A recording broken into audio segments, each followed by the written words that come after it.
Hi everyone, this is a technical analysis on USDJPY. Let's start with a fundamental overview first.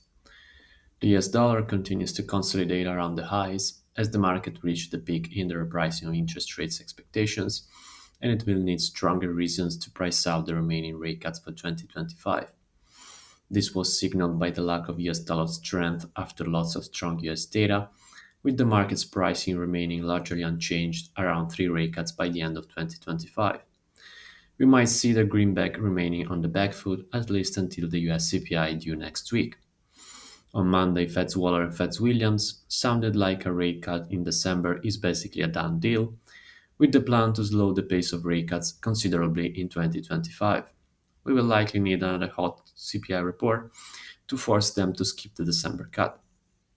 On the JPY side, the market pared back the probabilities for a rate hike in December from 58% to 37% now, although it continues to expect at least 2 rate hikes by the end of 2025.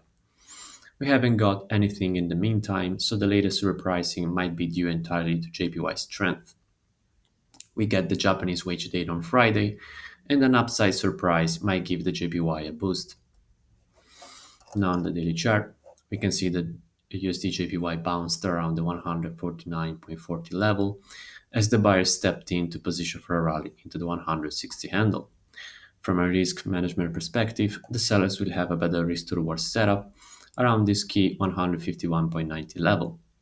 The buyers, on the other hand, will want to see the price breaking higher to increase the bullish bets into new highs. On the 4-hour chart, we can see that we have this downward trend line defining the bearish momentum on this time frame. The sellers will likely lean on it with a defined risk above the 151.90 level to position for a drop into new lows. The buyers, on the other hand, will look for a break higher to increase the bullish bets into new highs.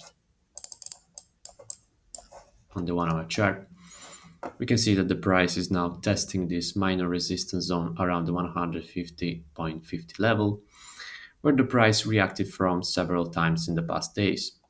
We can expect the buyers to increase the bullish bets into the trend line if we get a breakout. The sellers, on the other hand, will likely step in around these levels to position for a drop into new lows. These red lines define the average daily range for today.